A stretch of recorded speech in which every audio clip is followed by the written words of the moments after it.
출애굽기 35장 20절부터 29절까지입니다. 이스라엘 자손의 온 회중이 모세 앞에서 물러갔더니 마음이 감동된 모든 자와 자원하는 모든 자가 와서 회막을 짓기 위하여 그 속에서 쓸 모든 것을 위하여 거룩한 옷을 위하여 예물을 가져다가 여호와께 드렸으니 곧 마음에 원하는 남녀가 와서 팔찌와 귀고리와 가락지와 목걸이와 여러 가지 금품을 가져다가 사람마다 여호와께 금 예물을 드렸으며 무릇 청색, 자색, 홍색 실과 가는 배 실과 염소털과 붉은 물 들인 순양의 가죽과 해달의 가죽이 있는 자도 가져왔으며 은과 노소로 예물을 삼는 모든 자가 가져다가 여호와께 드렸으며 섬기는 일에 소용되는 조각목에 있는 모든 자는 가져왔으며 마음이 슬기로운 모든 여인은 손수 실을 빼고 그 뺀 청색, 자색, 홍색 실과 가는 배 실을 가져왔으며 마음의 감동을 받아 슬기로운 모든 여인은 염소털로 실을 뽑았으며 모든 족장은 호마노와 및 에봇과 흉패에 물릴 보석을 가져왔으며 등불과 관유와 분향할 향에 소용되는 기름과 향품을 가져왔으니 마음에 자원하는 남녀는 누구나 여호와께서 모세의 손을 빌어 명령하신 모든 것을 만들기 위하여 물품을 드렸으니 이것이 이스라엘 자손이 여호와께 자원하여 드린 예물이니라. 아멘. 기도하겠습니다. 날마다 하나님의 이끄시는 인도하심 속에서 하나님께서 조성하신 대로 살아가는 저희의 인생입니다. 그 인생 속에서 하나님을 바라보며 우리가 알아야 될 것이 무엇이고 또한 하나님의 그 뜻에 복종되어지는 삶이 어떠한 것인지 오늘도 말씀 안에서 알게 하시고 온전히 하나님만 바라고 하나님 인도하신 길에서 찬송이 나와지는 저희가 되게 해주시옵소서.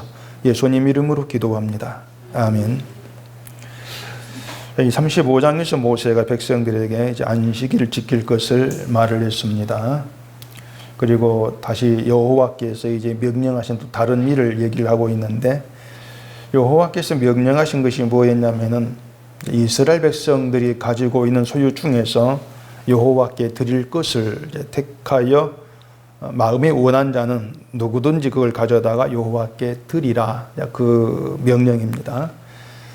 그런데 여호와께 드릴 이제 것의 품목이 이제 정해집니다. 뭐 금, 은, 노수로 시작해서 또 실과 또 가죽 등 여러 가지가 등장을 하는데, 이제 그 모든 건 이제 성막을 만드는데 필요한 재료들입니다. 그래서 그 재료들 중에서 내가 드릴 것을 택해서 가져오라는 겁니다. 그리고 20절, 21절 보면은 이렇게 말씀을 합니다.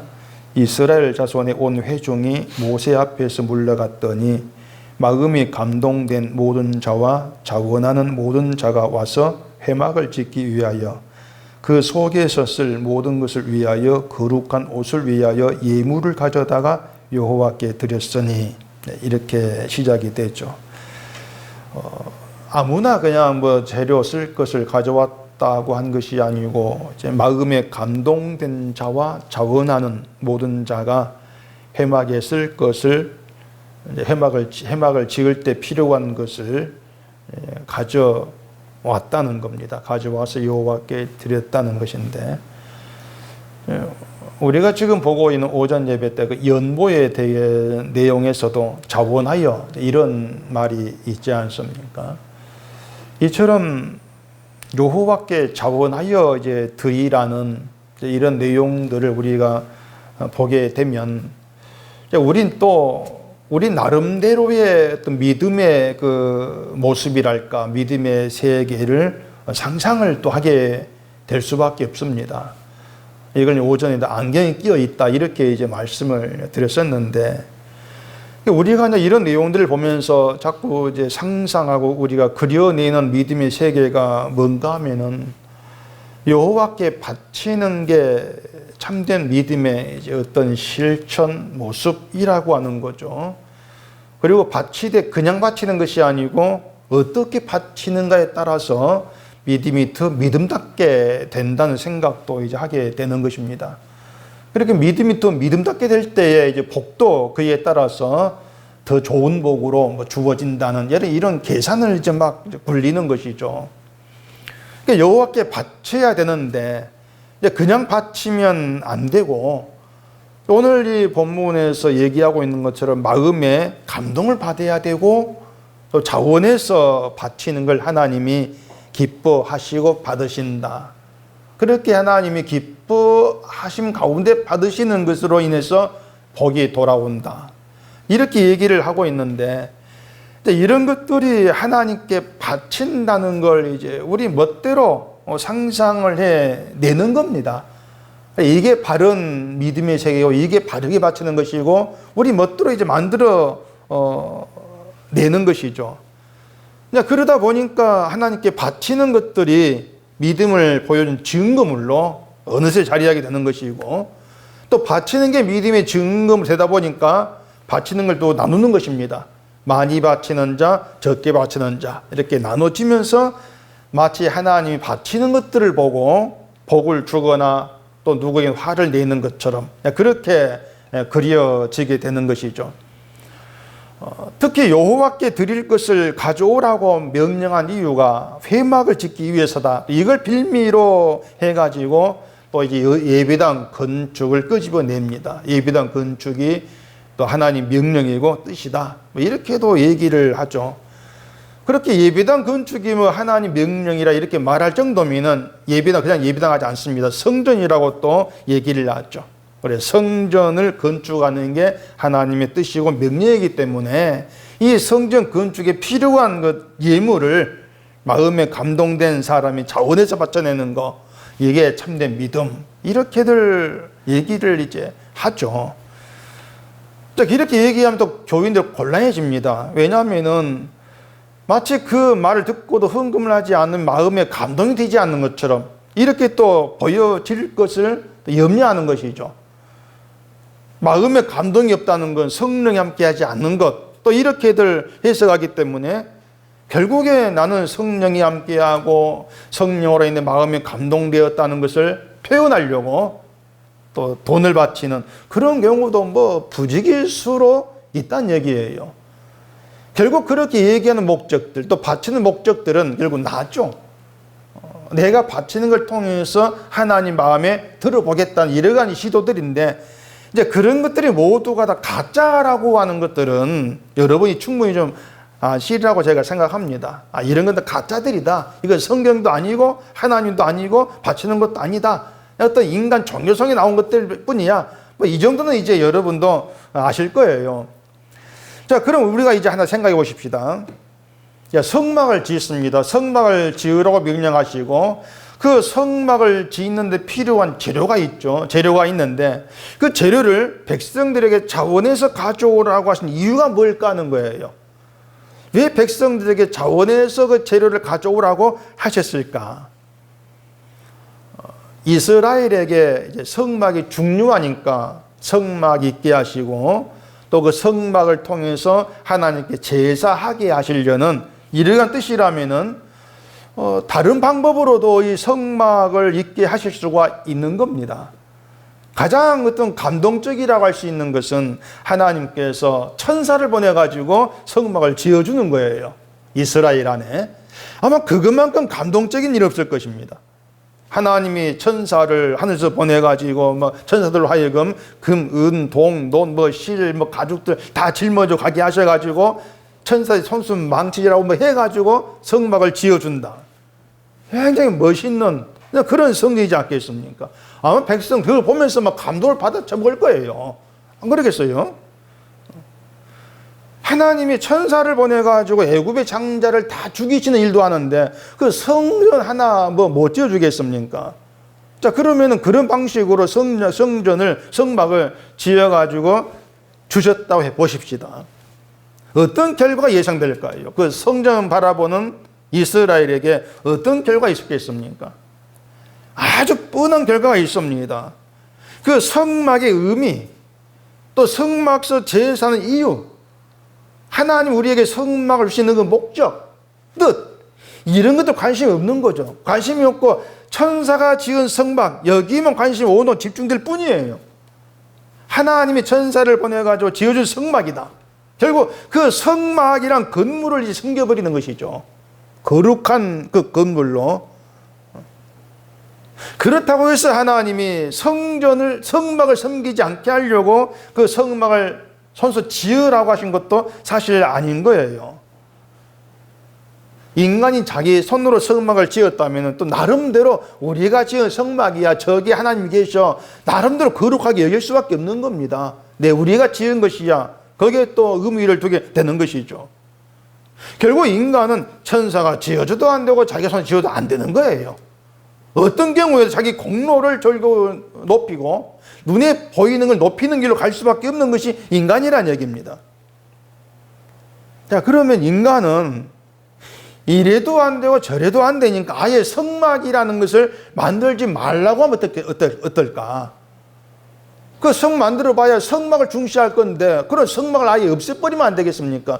만들지 말라고 하면 안 되겠냐는 거예요. 그 제사가 이유라면 성막 없이도 제사 얼마든지 할 수가 있습니다. 적당한 장소 정해가지고 거기서 제물을 태우고 뭐 단을 세워가지고 뭐 제사 드리고 얼마나 가능한 일이란 말이에요. 그런데 그것도 뭐냐면은 하나님은 제사를 원치 않으신다고 했죠. 하나님은 제사를 원치 않으시는데 제사를 위해서 어느 장소를 지정해가지고 드리라 이렇게 말씀하실 것도 아니라는 얘기입니다. 호세아가 그랬지 않습니까? 나는 인애를 원하고 제사를 원하지 아니하며 번제보다 하나님을 아는 것을 원하노라.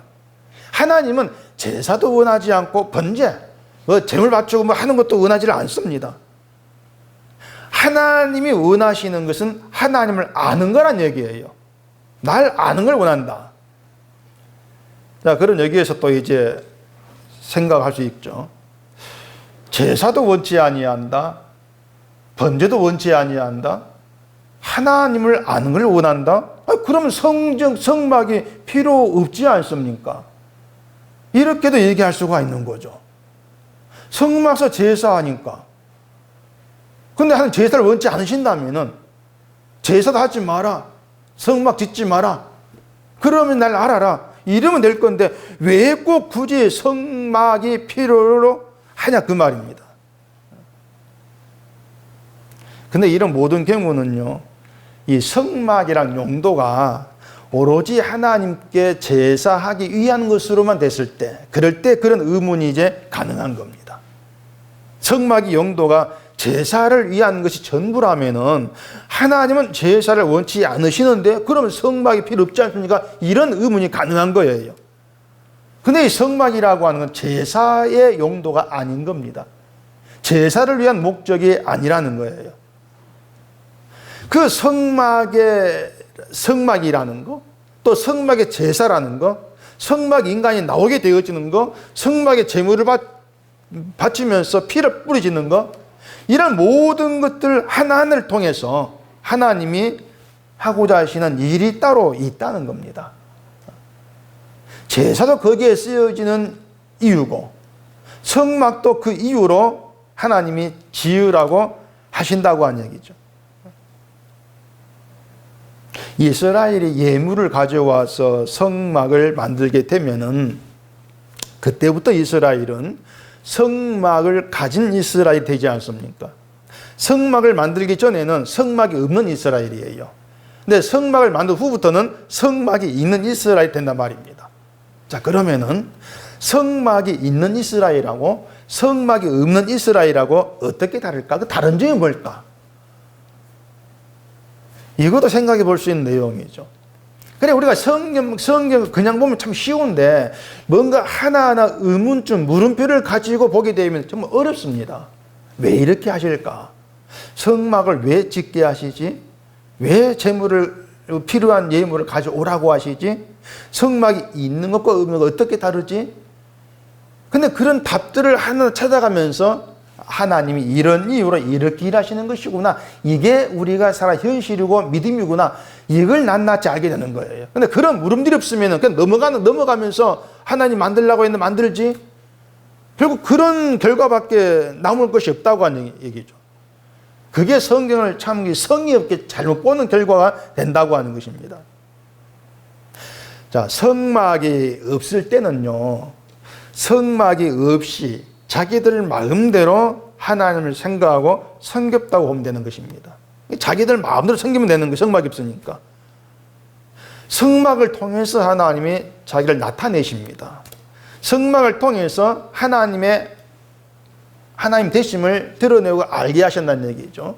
성막이 그걸 몰라요. 그게 없기 때문에 자기들 마음대로 하나님 이런 분 섬기면 되는 거예요. 하나님 자기를 보여준 거 없으니까. 조상 대대로 알아오던 그 하나님 섬기면 되는 것이죠. 근데 성막이 있게 되면서 달라지는 게 있는 겁니다. 그게 뭐냐면은 그 성막이란 존재를 통해서 인간이 어떤 존재이고 하나님이 누구신가를 보게 하는 거예요. 그러니까 인간을 알고 하나님이 누구인가 알고 나오라는 겁니다. 그렇게 달라지는 거예요. 성막을 통해서. 하나님을 알아가게 된다는 것이죠. 그게 하나님 뜻이에요. 호세의 말처럼. 그게 성막이 용도고 인간을 알고 하나님을 아는 거. 이게 성막이 용도고 성막의 존재 이유고 성막의 기능이다. 이리 생각하시면 되는 겁니다. 자, 그러면 이스라엘이 성막을 지으라고 하신 하나님의 뜻을 따라서 인간됨을 알고 하나님을 알아갔겠는가? 그건 아닙니다. 성막을 짓고 나서도 성전이 있었을 때에도 그냥 제물을 바치고 제사만 하면은 성실히 하는 섬기는 것으로 늘 그렇게 착각을 했죠. 그게 뭐냐면은 인간은 자기 구원만 생각한다는 겁니다. 내 구원만. 자기 구원만 생각하니까 성막이 있고 제사가 있으니까 성막 가서 제사 드리면은 우리가 하나님께 백성으로 인정받고 구원되는구나. 이게 초점이 돼버리는 거예요. 지금의 그 사람들이 교회를 찾는 이유가 뭐겠습니까? 교회를 찾는 이유. 여기저기 막 예배당에 들어간 사람들 붙들고 물어보면은 들을 수 있는 답은 아마 이걸 겁니다. 구원받기 위해서. 그 답이 거의 전부 아니겠습니까? 구원받기 위해서, 천국 가기 위해서, 복받기 위해서. 그건 말고는 달렸던 교회를 찾고 하나님께 나올 이유가 없는 것이 지금의 기독교인들입니다. 그 기독교인들 입에서 저는 죄를 알기 위해서 교회를 갑니다. 저는 인간됨을 알기 위해서 교회에 갑니다. 하나님을 알기 교회에 갑니다. 이렇게 말하는 사람을 만날 수가 있겠습니까? 그런 사람을 만난다는 건 정말 기적이죠. 그것은 하나님의 어떤 창조된 인간을 만난 거니까 정말 기적이죠. 정말로 어떤 인간이 교회를 가고 있는 이유가, 하나님께 나아가는 이유가 죄를 알고 인간을 알고 하나님을 알기 위해서라면은 교회에 발을 딛는 그 순간 내가 있었구나 아니구나 아마 그걸 눈치를 챌 거예요. 왜냐하면 지금의 교회에서 어떤 그 죄를 말하고 인간이 누구인가를 얘기하고 하나님이 누구신가를 성경이 보여준 대로 말한 그 교회를 찾기가 힘든 현실이거든요.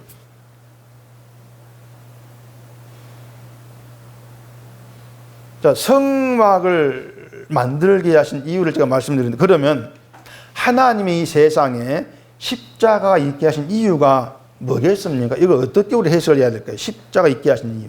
이게 성막을 있게 한 이유를 알면 자연히 십자가를 있게 한 이유도 우리가 알 수가 있습니다. 십자가를 통해서 인간을 알게 한다. 우리가 누구인가를 알게 하고 하나님이 누구신가를 보여준다. 그게 십자가입니다. 그것이. 근데 이스라엘과 똑같이 자기 구원에만 마음을 두는 그런 인간들에게 십자가는 그냥 구원 용도죠. 십자가를 믿으면 구원받는다. 십자가를 내신 예수의 피가 나를 죄를 용서해서 그것 하나면 돼. 나 그러면 예수를 믿고 있는 거야. 그렇게 자기 구원 용도로만 자꾸 보게 되는 거예요. 내가 누구인가 까맣게 모르죠. 인간 본래 자리 저주라겠던데 그것도 알 수가 없는 것이고 그걸 모르기 때문에 십자가에 나오면서도 그 인간의 무능력이라는 거, 의를 이룰 수가 없는 정말 무능력자라는 거, 이걸 전혀 알지 못한 채 나오고 있는 거예요. 그러다 보니까 예수를 믿노라 부활 얘기하고 피를 얘기하면서도 결국 어떤 믿음의 일을 해야 된다는 그런 가능성으로 늘 갈 수밖에 없다는 얘기입니다. 그런 모든 것들이 다 가짜라는 것을 십자가 앞에 나와서도 보지를 못한단 말입니다. 결국 그런 현실들이 드러내고 있는 게 뭐냐면은 인간 집착과 욕망인 거예요.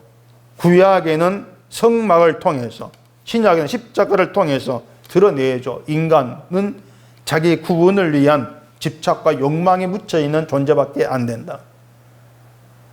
그렇게 증거되는 거예요. 그렇게 성전을 통해서는, 십자가를 통해서는 죄가 늘 그렇게 이제 삐져나오면서 드러나게 되어지는 것이죠.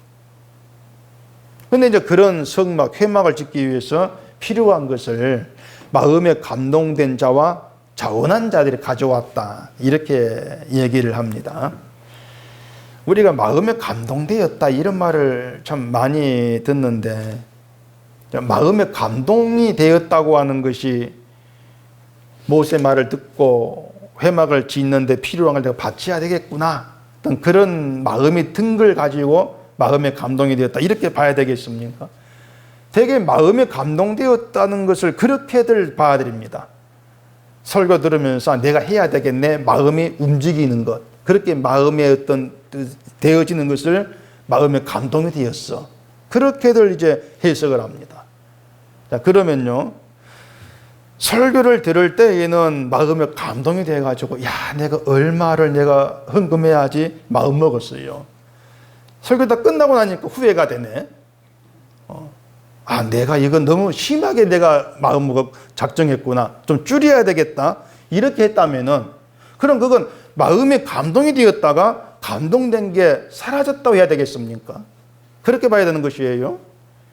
인간 마음은 늘 변덕이에요. 늘 수시로 뒤바뀝니다. 처음 마음에 감동이 날지라도 감동된 상태가 그대로 유지가 안 되는 거예요. 그런데 마음이 이렇게 해야 되겠다 움직이는 감동이라 한다면 그 감동된 상태가 되었다가 안 되었다가 늘 뒤바뀐다. 뭔가 이상하지 않습니까? 그건 진짜 감동이 아닌 겁니다. 그 마음의 감동 잘못해 죽은 사람 있잖아요. 사도행전에. 아나니아. 사도행전 봐보십시다. 5장. 사도행전 5장 1절입니다. 아나니아라 하는 사람이 그의 아내 삽비라와 더불어 소유를 팔아 그 값에서 얼마를 감춤해 그 아내도 알더라. 얼마만 가져다가 사도들의 발 앞에 두니 베드로가 이르되 아나니아야, 어찌하여 사탄이 내 마음에 가득하여 네가 성령을 속이고 땅값 얼마를 감추었느냐. 땅이 그대로 있을 때에는 내 땅이 아님이 판 후에도 내 마음대로 할 수가 없더냐. 어찌하여 네 일을 내 마음에 두었느냐. 사람에게 거짓말한 것이 아니요 하나님께로다. 자, 아나니아와 삽비라가 사도에게 헌금을 하기로 약속을 이제 한 것 같습니다. 헌금을 하기로 했다면 가만히 있다가 뭐 헌금해야 되겠다 이렇게 생각한 게 아니겠죠. 헌금을 그렇게 하려고 마음먹은 이유가 뭘까? 4장에 보면 짐작이 좀 돼요. 앞에 4장 33절을 보십시다. 사도들이 큰 권능으로 주 예수의 부활을 증언하니 무리가 큰 은혜를 받아 그 중에 가난한 사람이 없으니 이는 밭과 집 있는 자는 팔아 그 판 값의 값을 가져다가 사도들의 발 앞에 두매 그들이 각 사람 필요를 따라 나누어 줍니다. 그리고 뒤에 이제 아나니아가 헌금 얘기가 나오고 있거든요. 사도들이 이제 그리스도의 부활을 전했습니다. 전했는데 그 말을 들은 무리들이 은혜를 막 받아가지고 밭과 집을 팔아서 사도에게 가져왔다는 겁니다. 아마 아나니아와 삽비라도 그걸 보고 마음에 감동이 된 것이 아닐까. 나도 해야 되겠네. 근데 감동이 되어서 이제 자기가 소유하고 있는 땅을 팔아서 헌금하기로 작정을 했다. 이렇게 짐작을 해볼 수가 있는 거죠. 근데 소유를 팔긴 팔았는데 그 파는 값에서 얼마를 이제 감췄다는 겁니다. 이게 뭐냐? 처음에는 마음에 감동이 되어서 헌금하기로 이제 작정을 했는데 가만히 있다 보니까 지나고 보니까 너무 많다. 좀 아깝다는 생각이 들었겠죠. 그래 얼마를 감춘 거예요. 헌금 액수를 줄인 거죠. 그렇게 해서 아나니아가 죽는데 그 죽고 나서 3시간쯤은 지나서 아나니아 죽은 것도 모르고 삽비라가 이제 들어옵니다. 베드로가 땅 판 값이 이것뿐이냐 물어요. 아마 삽비라는 아나니아 죽을 알았으면은 자기 거짓말한 걸 실토했을 거예요. 근데 몰랐기 때문에 그것뿐이라고 합니다. 그래가 삽비라도 죽는단 말이에요. 결국에 아나니아 삽비라는 괜히 헌금하겠다고 했다가 죽은 거예요. 헌금하려고 했다가 죽었다는 얘기입니다. 뭐 악한 죄를 짓고 죽은 게 아니에요. 헌금만 죽은 거예요. 헌금하겠다고 하지 않았으면 안 죽었을 겁니다. 이 사람들은. 근데 이 일을 헌금에 초점을 두면 어쨌든 이 아나니아 삽비라가 헌금을 하긴 했습니다. 땅을 팔아서 헌금한다는 것은 지금 교회가 볼 때 믿음이 대단한 거죠. 감추어둔 돈이 얼마인지 모르겠는데, 자, 1억에 팔았으면은 뭐 1,000만 원쯤 감출 수도 있고 아니면 절반쯤 감출 수도 있고 그랬을 것인데, 감추었다고 할지라도 헌금한 게 있지 않습니까? 또 사람 마음이 변할 수도 있는 것인데, 그것 때문에 하나님이 주겠다고 한다면은 그건 좀 심하다, 이런 생각이 들 수 있지 않겠습니까? 그런데 또 이제 이런 이야기를 빌미로 해가지고 교인들에게 또 엄포를 놓죠. 마음으로 얼마 하기 작정을 했으면 처음 작정한 대로 해야 되지, 나중에 바꾸면은 아나니아 삽비라처럼 죽는다, 벌 받는다, 엄포를 놓거든요. 근데 만약 아나니아 삽비라가 처음 작정한 대로 헌금하지 않고 감추어 둔 것 때문에 죽은 것이면요, 지금 교회는 매주일마다 반나와야 됩니다. 매주일마다 장애자 왔다 갔다 해야 되죠. 베드로는 왜 감추었어? 그게 아니고 아나니아에게 성령을 속였다 그럽니다. 성령을 속였다. 돈 감춘 걸 성령이 다 안다는 걸 생각지 않고 돈을 감춘 것을 성령을 속인 것도 이렇게 봐야 되겠습니까? 이게 성령이 다 아는데 성령이 아는 걸 모르고 속이고 있어, 그래 죽은 거야, 이렇게 봐야 되겠다는 얘기죠. 결국 이런 내용들이 보면은 막 좀 뭐 거짓말 한 걸 가지고 성령을 속였다고 생각하기도 하는데, 성령을 속였다고 하는 것이 뭐냐면요, 교회는 성령에 의해 세워집니다. 근데 아나니아는 사도를 보고 있는 것이죠. 사도로 인해 교회가 세워진다, 사도를 중심에 놓고 있는 거예요. 그러니까 예수를 믿는다고 하면서 사도가 교회를 세우고 사도에게 잘 보여가지고 내 신앙을 인정받는 그런 교회를 생각을 하고 있단 말입니다. 그러면 아나니아 삽비라의 문제는 돈을 감춘 것이 아니고 돈을 감추는 자기에 대해서 생각지 않고 있는 게 문제가 되는 거예요. 돈을 내가 왜 감추지? 돈을 감춘 자기를 생각지 않고 있는 거죠. 자, 사도가 예수의 부활을 증언할 때에 무리가 큰 은혜를 받았다고 했습니다. 아마 아나니아도 그 은혜 받은 무리 중에 한 사람이었지 않겠는가 생각할 수 있는 거예요. 그러니까 아나니아도 부활을 믿는 사람이고 부활의 증언으로 은혜도 받는 사람이란 말이에요. 그렇게 보면은 예수를 믿고 예수의 부활 은혜를 받고 그런 사람이죠. 자, 우리 역시도 부활을 믿습니다. 부활을 믿고 부활의 증언으로 은혜를 받기도 하는 겁니다. 천국의 이야기를 들을 때 그게 은혜가 되기도 한단 말이에요. 근데 여기에서 분명히 짚고 넘어갈 게 뭐냐면은, 그렇게 우리가 부활의 증언 들었을 때에 그 은혜가 되어지고 부활을 믿게 되어진 모든 것이 성령이 하신 일이다, 이걸 짚고 넘어가실 그 말입니다. 성령이 하신 일이야. 그리고 사도의 부활 증언에서 예수님이 부활했어, 우리가 부활한다, 그런 내용이 아닐 거란 얘기예요. 사도의 부활 증언이. 부활 증언이라고 하는 것은 우리가 부활합니다, 그 뜻이 아니고 영원히 저주받아야 될 나를 주의 피로 용서하셨고 부활의 생명에 속하게 하시기 위해서 주님께서 죽고 부활했다, 이게 부활의 증언이란 얘기죠. 이게 부활 증언 안에는 우린 영원히 저주받을 적이 들어가는 거예요. 그게 부활의 증언이란 얘기예요. 자, 그렇다면은 땅을 판 돈을 감추고 있는 자기를 보면서 그 돈을 내 것을 여기는, 이게 감추어두면 내 것 될 거야, 그렇게 보고 있는 인간은 완악함 실감을 해야 되죠. 돈을 감춘 것 속에서 인간 이렇게 완악한 존재구나, 내 손에 있는 걸 내 것을 여기고 감추어가 내 걸 찍으려고 하는 얼마라도 그게 나의 존재구나. 그렇게 인간들만 알았을 때에 그 죄 가운데 있는 내가 내 스스로 예수의 부활을 믿게 된 것이 아니고 성령의 도우심인 것을 고백하게 되는 게 성령을 믿는 것이고 성령으로 마음이 감동된 거예요. 그게 진짜 감동이죠. 근데 아나니아 삽비라에게는 그게 없단 말입니다. 돈을 감춘 악함보다도 돈을 감추두면은 내 것 될 거라는 그 생각이 더 악하다는 것을 생각지를 못하는 거예요. 그러니까 아나니아는 돈을 감추어도 이게 죽은 게 아닙니다. 감추면 내 것 될 거라는 생각. 그 인간 완악함인데 그 완악함도 깨닫지를 못하는 그 상태. 그러면서 성령을 얘기하고 예수의 부활을 믿는다고 하는 것. 이게 성령을 속이는 것이에요. 그 믿음이 아닌 거죠. 그 결과는 하나님의 둘을 죽이심으로 이제 보여주시는 겁니다. 땅을 판 돈을 감추었던 전부를 다 바쳤든지 간에 내게 있는 건 내 것이 아니란 생각이 있어야 그걸 헌금 연보라 한다고 제가 어제 말씀드렸습니다. 연보의 정신 내 것이 아니라는 거예요. 내 것 아닙니다.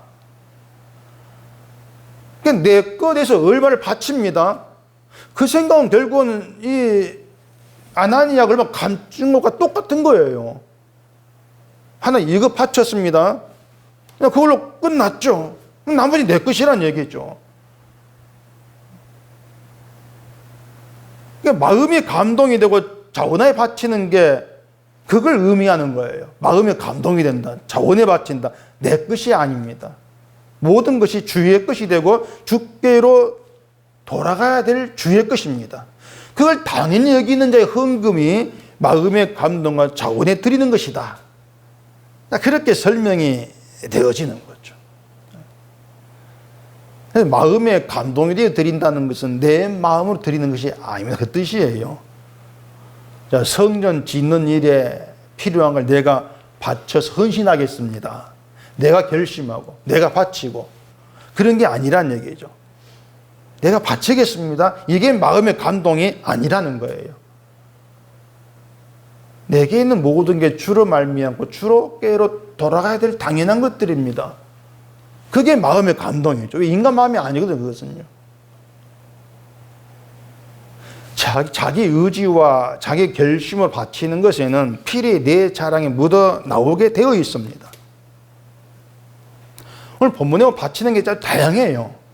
성막에 여러 재료가 필요하니까 이제 다양하게 바치는 게 이제 맞긴 맞죠. 근데 인간의 마음이라는 게 그렇게 단순치가 않습니다. 오늘 본문 22절을 봐보십시다. 곧 마음이 원하는 남녀가 와서 팔찌와 귀걸이와 가락지와 목걸이와 여러 가지 금품을 가져다가 사람마다 여호와께 금예물을 드렸으며 무릇 청색, 자색, 홍색 실과 가는 배실과 염소털과 붉은 물들인 순양의 가죽과 해달의 가죽이 있는 자도 가져왔으며.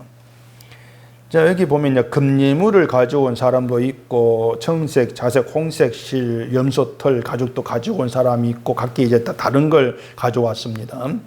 그리고 뒤에 또 25절에 보면은 마음이 슬기로운 모든 여인은 손수 실을 빼고 그 뺀 청색, 자색, 홍색 실과 가는 배실을 가져왔으며 이렇게 얘기를 하고 있습니다.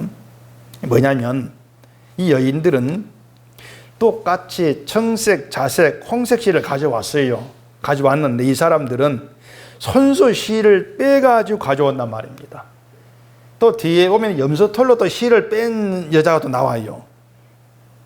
생각해 보세요. 집에 있는 실을 그냥 가지고 온 것하고 내가 손수 실을 빼서 가지고 온 것하고 사람은 똑같이 보겠습니까? 다르게 보죠. 내가 손수 실을 뺐어. 내 정성이 들어가 있지 않습니까? 똑같은 실이 아닌 거예요. 사람의 수고, 정성을 앞에 두게 되면은 차이가 있을 수밖에 없는 겁니다.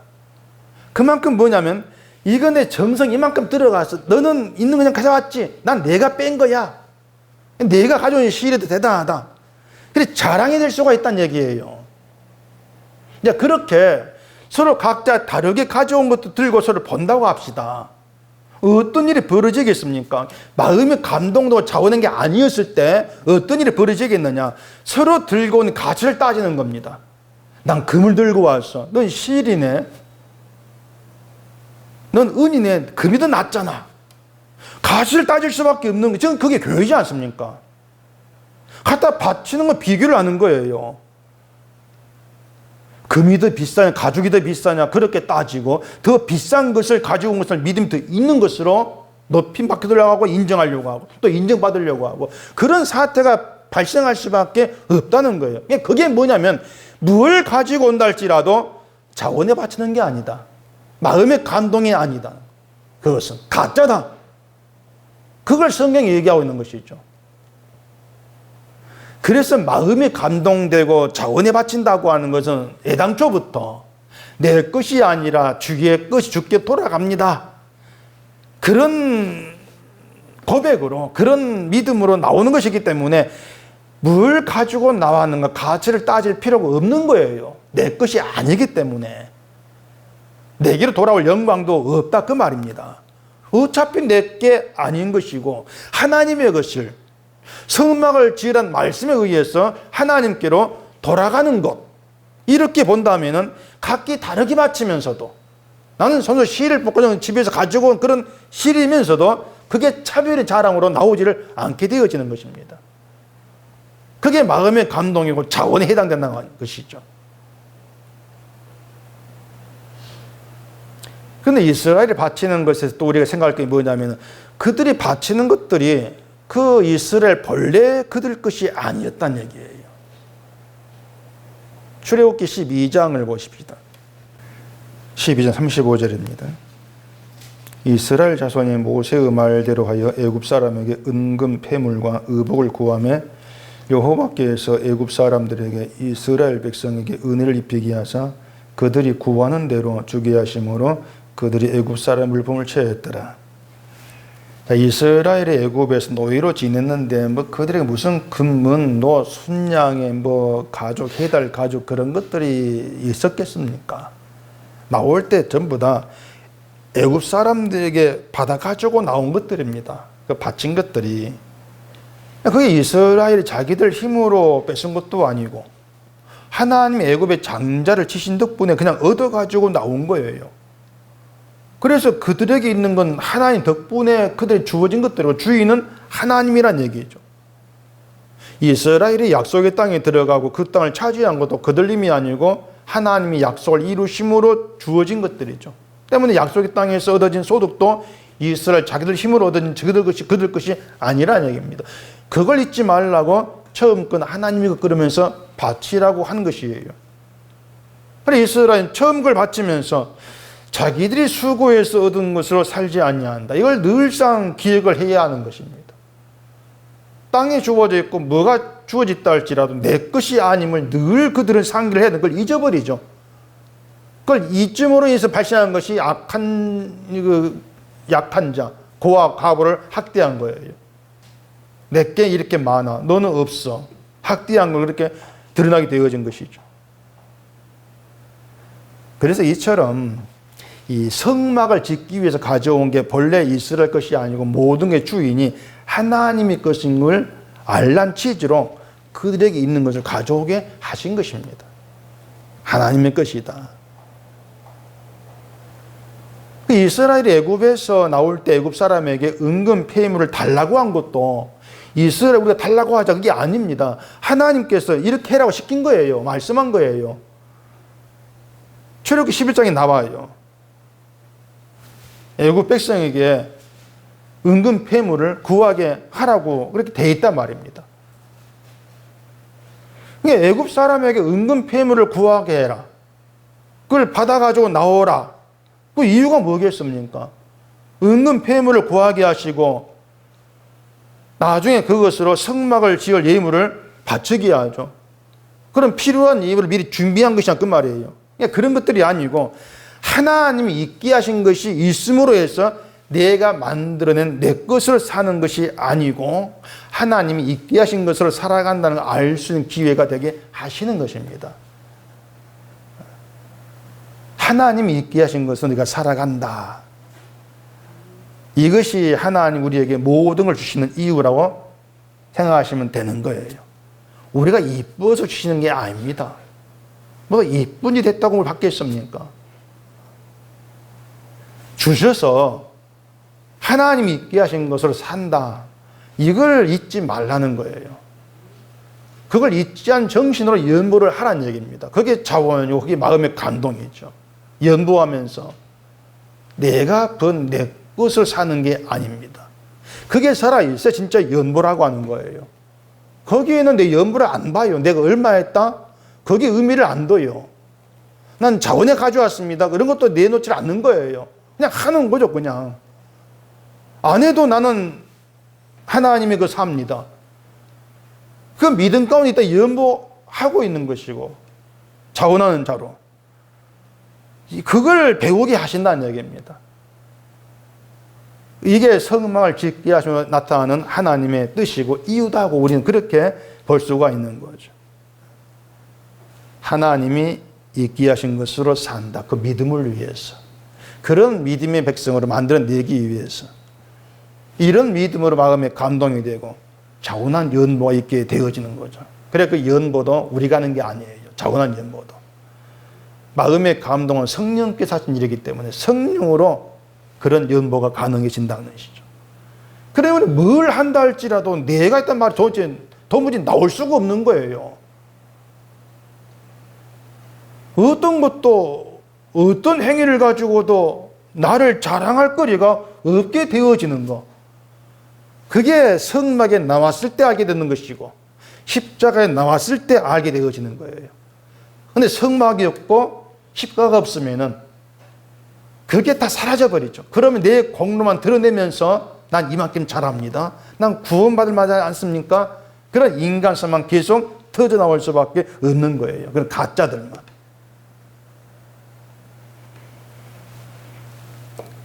그래서 자원한다는 것은 내 것이 아님을 아는 것이다. 그게 자원을 가능하게 한다. 내 몸도 내 것이 아니라는 거죠. 내 몸도 내 것이 아니기 때문에 내 몸을 가지고 뭘 한다 할지 내가 주를 위한 것은 없다.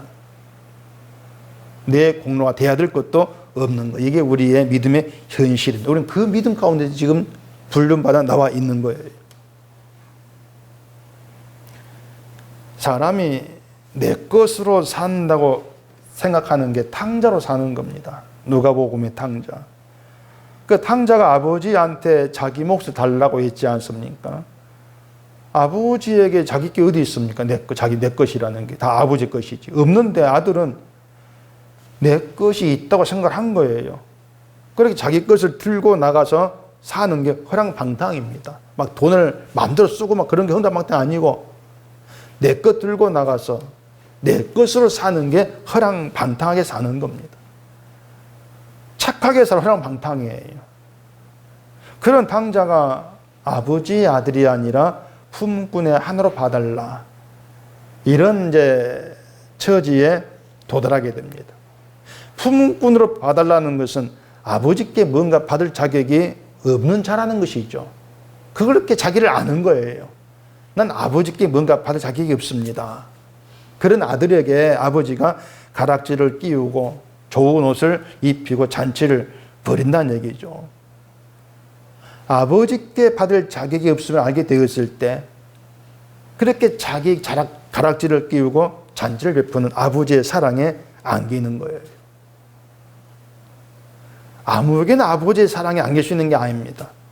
받을 자격이 없습니다. 거기에서 나와지는 거예요. 우리가 아버지께 하나님께로 간다. 하나님께 나온다는 것이 바로 그런 겁니다. 아버지께 뭔가 내가 잘해서 받아 챙겨가지고 내 것을 더 많이 만들어내는 그건 아니에요. 그건 탕자로 사는 거 이랬죠. 아예 받을 자격이 없는 자로 아버지께 나가는 거예요. 그랬을 때에 나에게 주어진 것 가운데에서 그걸 보면서 받을 자격이 없는 자를 하나님께서 이렇게 대접하시는 아들로 대접하시는 여기에서 하나님의 사랑을 알게 되고 그 사랑에 안기는 거죠. 세상뿐만이 아니고 예수가 나에게 생명이 되게 하신 주님을 나에게 주신 그 아버지 사랑에 안겼을 때 그게 정말 큰 축복으로 다가오는 것이고 그게 말할 수 없는 신자됨이다. 이렇게 얘기할 수가 있게 되어지는 겁니다. 근데 이런 내용들을 다 무시해버리고 교회에 나간다, 하나님 부른다, 예수를 믿는다 이런 것들을 가지고 막 뭔가 받고 이런 것으로만 모여져 있기 때문에 아버지의 사랑도 모르고 은혜도 모르고 십자가 이유도 모르고 아무것도 모르죠. 그러면서 난 예수를 믿노라 이렇게 떠들고 있는 거, 그런 것들이 결국은 가짜고 성령을 속이는 것이고 그렇게 해당이 되는 것이고, 그런 가운데 하는 모든 것들은 마음의 감동도 아니고 자원도 아니다. 이렇게 이제 판단될 수밖에 없는 겁니다. 늘 우리가 말씀을 보고 십자가가 무엇인가를 우리가 알아가면서 아무 자격이 없는 자로 출발을 해야 됩니다. 아무 자격이 없습니다. 그렇게 출발했을 때 그런 나에게 베풀어지는 하나님 일하심 속에서 이게 사랑이구나 하면서 그 사랑에 안길 수가 있는 것이고, 사랑 속에 내가 붙들려 있다. 그 기쁨이 되고 감사가 될 수 있는 것입니다. 기도하겠습니다. 우리 아버지 하나님, 성경을 펴놓고 읽지만은 그 안에서 우리 하나님 아버지 뜻을 보고 찾고 안다는 게 우리 힘으로 안 되는 일입니다. 늘 성령의 도우심 가운데에서 인간이 내가 어떠한 존재이고 하나님 누구신가를 알아가는 가운데에서 늘 아무 자격이 없는 그런 자로 아버지께 나올 수 있게 하시옵시고, 그런 나에게 주어진 것 속에서 우리가 얼마나 크나큰 사랑과 은혜 안에 부름받아 있고 붙들려 있는지를 깨닫고 그게 감사가 되고 기쁨이 되는 그런 저희가 되게 하시옵소서. 예수님 이름으로 기도합니다. 아멘.